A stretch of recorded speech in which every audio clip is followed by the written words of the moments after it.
Hello students, good morning. BA first year की भूगोल की क्लास में स्वागत है आप सभी का। इसमें आज हम महासागरीय निक्षेप के बारे में जानकारी प्राप्त करेंगे। महासागरीय निक्षेप, ओशियन डिपॉजिट्स। देखो, महासागरीय जो निक्षेप है यह महासागरीय नितल पर अवसादों के जमाव को महासागरीय निक्षेप कहते हैं। तो महासागरीय नितल है, महासागरीय जो तल है उसके पर जब अवसादों का जमाव हो जाता है तो उसे ही महासागरीय निक्षेप कहते हैं। यहाँ महासागरीय निक्षेप है, इसका वर्गीकरण किया हुआ है, 4 भागों में इसे बांटा है। 4 भागों के अलावा इसके कई उपभाग भी है और बहुत ही इम्पोर्टेंट है ये लेसन। कंपटीशन के लिए भी ये इम्पोर्टेंट है और जो एग्ज़ाम है हमारे, जो यूनिवर्सिटी के एग्ज़ाम है उसमें भी निश्चित रूप से इससे क्वेश्चन आता ही है। तो इसको अच्छे से हम पढ़ेंगे। तो 4 भागों में बांटा है, 4 भागों के अलावा कई उपभागों में भी इसे बांटा गया है। अब ये जो निक्षेप है, ये निक्षेप जो नदियाँ अपने साथ अवसाद लाती है, ये वही अवसाद ही है, ये कह सकते हैं हम। नदियाँ अपने साथ जो अवसाद लाती है ये उन्हीं का रूप है, क्योंकि जब नदियाँ अपना जल महासागर में गिराती है तो जैसे आपको बताया था, जो नदी है, नदी का जो वेग है उसके साथ जो हल्के पदार्थ होते हैं वो नदी के साथ प्रवाहित हो जाते हैं। और उसके अलावा ये भी बताया था कि इनमें श्रेणीकरण पाया जाता है। श्रेणीकरण मतलब जो बड़े टुकड़े हैं या जो बड़े पदार्थ हैं वो सागर तट के पास इकट्ठे हो जाएंगे और जो छोटे कण होते हैं वो आगे महासागर तक या महासागर में चले जाते हैं और महासागर के साथ वो घुल भी जाते हैं। अब ये जो वर्गीकरण है यहाँ किया हुआ है, वर्गीकरण का आधार पदार्थ का आकार है। पदार्थ के आकार के अनुसार, उसके कणों के आकार के अनुसार इन्हें अलग अलग नाम दिया गया है। जैसे ये चूना, बजरी है, रेत है, सिल्ट, मृत्तिका, ये पंख है, ये जो पदार्थ के कण हैं उसके आकार के अनुसार ये नाम दिए गए हैं, जिसका वो हम अभी सारा डिटेल में इसमें पढ़ेंगे। तो सबसे पहले देखो इसका वर्गीकरण देखते हैं। वर्गीकरण 4 भागों में किया है।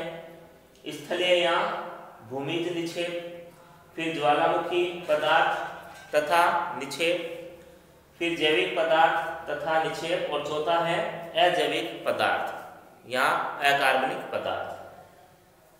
फिर इनका उपभागों में इन्हें बांटा गया है। जैसे स्थलीय या भूमिज निक्षेप है, इसे देखो 5 भागों में बांटा है। पहला है बजरी, रेत, सिल्ट, मृत्तिका और पंख। जो पंख है 5वां भाग है, इसे फिर से 3 भागों में बांटा गया है। पहला है नीला पंख, फिर हरी पंख, फिर लाल पंख। ये इसके 3 भाग हैं। यानी ये अच्छे से हमें याद होना चाहिए कि जो पहला पॉइंट है इसको कितने भागों में बांटा है, कितने उपभाग हैं। उसके बाद ज्वालामुखी पदार्थ और निक्षेप।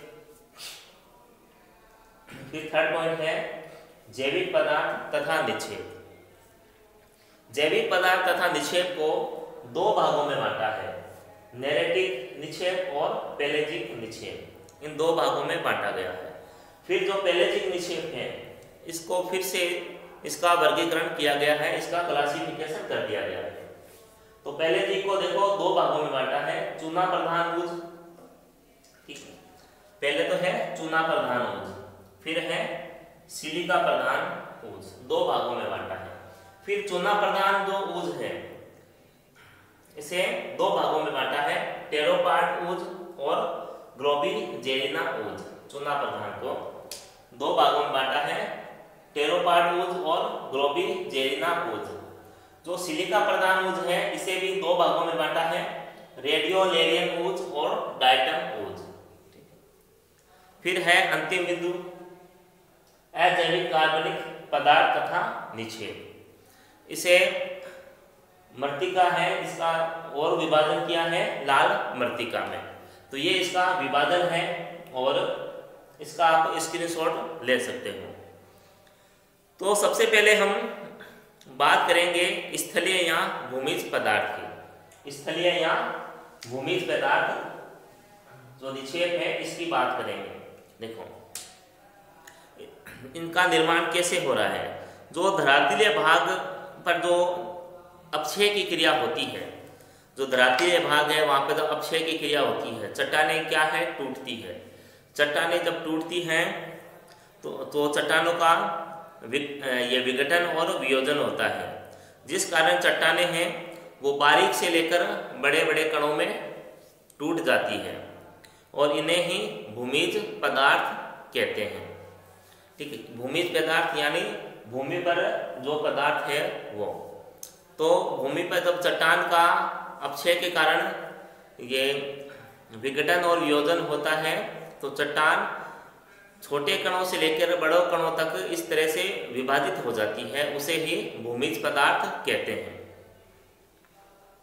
और सागरों में इनके निक्षेपण में श्रेणीकरण पाया जाता है। यह आपको बताया था जस्ट पहले कि जो श्रेणीकरण इसमें पाया जाता है, ग्रेडिएशन इसमें होता है। यानी जो बड़े कण हैं वो सागर तट के पास ये निक्षेप होता है और जो छोटे कण हैं वो महासागर के अंदर तक चले जाते हैं। और कई तो इतने छोटे होते हैं कि वो सागरीय जल के साथ घुल भी जाते हैं।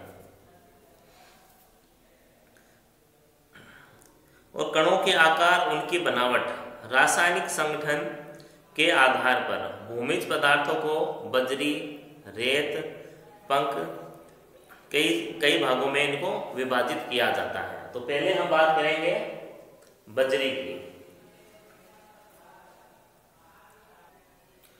तो अब बात करेंगे बजरी की। स्थलीय या भूमिज निक्षेप है इसमें पहला है बजरी। देखो जो बजरी है इसके अंतर्गत कणों का आकार 2 से 256 मिलीमीटर होता है बजरी में। देखो 256 मिलीमीटर से अधिक व्यास वाले जो कण होते हैं उन्हें गोलाश्म कहते हैं। 256 मिलीमीटर से अधिक व्यास वाले कणों को गोलाश्म कहते हैं। फिर 64 से 256 मिलीमीटर वाले जो कण होते हैं उन्हें गोलाश्मिका कहते हैं। 4 से 63 मिलीमीटर कणों को गुटिका कहते हैं। 2 से 3 मिलीमीटर वाले कणों को कणिका कहते हैं। इनका जो विभाजन है वो इनके जो कण हैं उनके आकार के अनुसार इसमें किया गया है। और ये पदार्थ इतने बड़े होते हैं कि इनका जो निक्षेप है वो सागर तट के पास मगन तट पे ही हो जाता है। यानी मगन तट पर जो बजरी है इनके कणों का निक्षेप हो जाता है। और इन पदार्थों का आयात नदियों द्वारा होता है, यानी नदियां इन पदार्थों को लेके आती है। अब देखो भूमिज पदार्थ है तो इनका निर्माण भूमि पे होता है और इनका परिवहन नदियों के द्वारा किया जाता है। परिवहन नदियां भी कर सकती है और वायु के द्वारा भी हो सकता है। फिर नेक्स्ट है रेत। अब रेत को भी देखो साइज के अकॉर्डिंग ही इसे डिवाइड किया गया है। जो रेत है अत्यधिक मोटी रेत, अत्यधिक मोटी रेत होती है उसकी जो मोटाई 1 mm यानी मिलीमीटर और मोटी रेत 0.5 मिलीमीटर। फिर मध्यम रेत यह 0.25 मिलीमीटर, बारीक रेत 0.125 मिलीमीटर। फिर अत्यधिक बारीक रेत है ये 1/16 मिलीमीटर इसका साइज होता है। फिर है सिल्ट, मृत्तिका और पंख, ये तीनों एक साथ ही आ गए हैं। सिल्ट, मृत्तिका और पंख देखो 1/17 मिलीमीटर से 1/256 मिलीमीटर व्यास वाले कणों को सिल्ट कहते हैं और 1/257 से 1/8192 मिलीमीटर व्यास वाले कणों को मृत्तिका कहते हैं। इनका जो विभाजन है वो देखो आकार के अनुसार ही है। तो ये इसका स्क्रीनशॉट लेना और इसे अच्छे से आप याद भी करना। तो उसके बाद है जो पंख है, पंख के जो कण होते हैं वो मृत्तिका से भी छोटे होते हैं, यानी पंख का आकार सबसे बारीक है। और इन पदार्थों का निर्माण धरातल के विघटन के कारण होता है। धरातल मतलब धरातल पे जो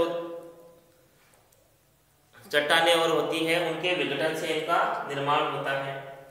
तथा नदियां परिवहन करके सागरों में इन्हें निक्षेपित कर देती है, और नदियां इन्हें सागरों में निक्षेपित कर देती है। तो ये जो निक्षेप है ये धरातल से सागरों में आते हैं।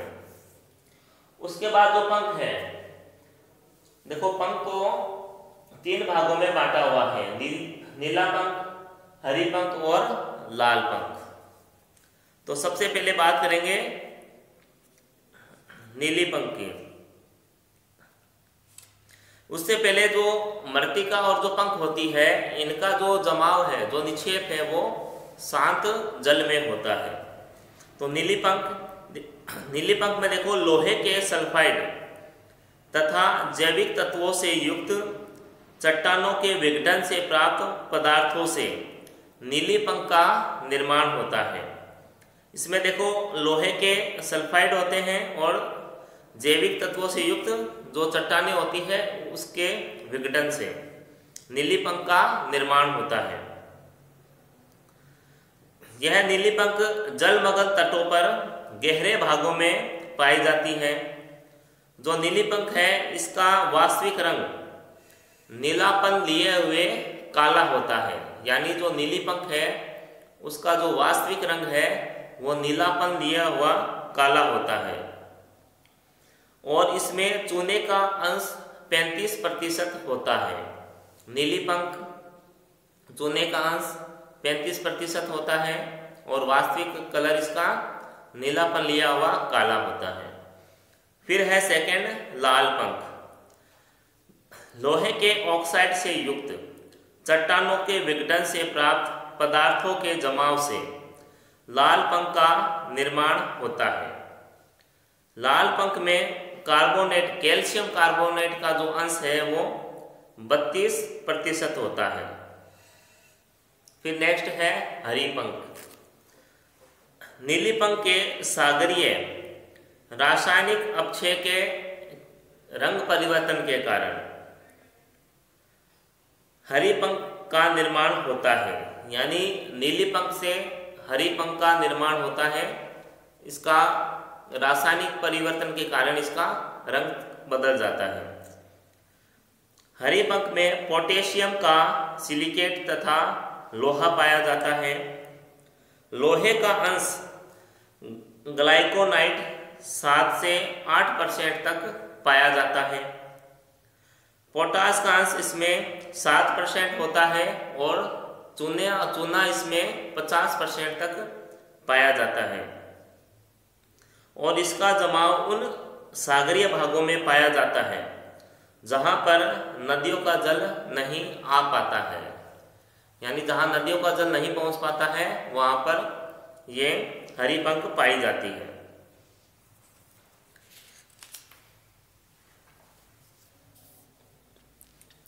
फिर नेक्स्ट है ज्वालामुखी पदार्थ तथा निक्षेप। देखो ज्वालामुखी उद्गार से प्राप्त पदार्थों का निक्षेपण महासागरों में 2 स्रोतों से होता है। प्रथम जो धरातलीय भागों पे जो ज्वालामुखी का जो उद्गार होता है, तो जब ज्वालामुखी का उद्गार होता है तो उद्गार से जो पदार्थों में विघटन होता है उनका आकार बारीक हो जाता है और उन पदार्थों का आकार बारीक होने से हवा के द्वारा ये कण महासागरों में लाए जाते हैं या हवा के साथ उड़कर महासागरों में ये पहुंच जाते हैं। उसके अलावा जो वर्षा का जल है, जब वर्षा होती है उस दौरान जो जल प्राप्त होता है उसके द्वारा भी इन सागरीय पदार्थों का निक्षेपण महासागरों में हो जाता है। एक तो इस तरह से ज्वालामुखी पदार्थ पहुंचते हैं सागरों में। एक दूसरा स्रोत है वो है कि महासागरों के अंतर्गत ज्वालामुखी के उद्भेदन के कारण ज्वालामुखी पदार्थ सीधे जो सागर है उसमें जमा हो जाते हैं। यानी दो कारण हो गए। एक तो सागर के बाहर जब ज्वालामुखी विस्फोट होता है तो जो पदार्थ है वो हवा के द्वारा और वर्षा के जल के द्वारा महासागरों में पहुंचते हैं। दूसरा जो ज्वालामुखी है वो महासागरों में ही उनका विस्फोट होता है और वहीं पे वो सागरों में जो पदार्थ है उनका निक्षेपण हो जाता है।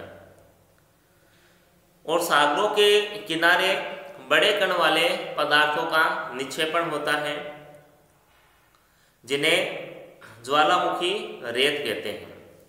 यानी जिन पदार्थों का सागरों के तट के पास निक्षेपण होता है उन्हें ज्वालामुखी रेत कहते हैं। ज्वालामुखी का जमाव नीली पंख के समान होता है। इनका रंग भूरा तथा काला होता है। जिस तरह से नीली पंख का जमाव होता है उसी तरह से जो ज्वालामुखी पदार्थ है उनका जमाव होता है। तो ज्वालामुखी पदार्थ के जो रंग है वो भूरा और काला होता है। तो अब तीसरा और चौथा जो कारण है वो हम नेक्स्ट वीडियो में पढ़ेंगे। तो जैविक पदार्थ तथा उनका निक्षेपण। तो जैविक पदार्थों का जो निक्षेपण है वो किस तरह होता है। अब जैविक पदार्थ कौन से होते हैं? जैविक पदार्थों में जो महासागरों में पाए जाने वाले जो जलीय जीव होते हैं वो ही जैविक पदार्थ, उन्हीं के द्वारा ये जैविक पदार्थ है वो बनते हैं। यानी महासागरों में जो पाए जाने वाले जो जीव है जब उनकी मृत्यु हो जाती है तो उनका जीवों का विघटन हो जाता है तो वो एक निक्षेप का कार्य करते हैं। तो ये हम अगले वीडियो में यानी नेक्स्ट क्लास में हम पढ़ेंगे। तो आज के लिए इतना ही। तब तक घर पे रहें, स्वस्थ रहें। धन्यवाद।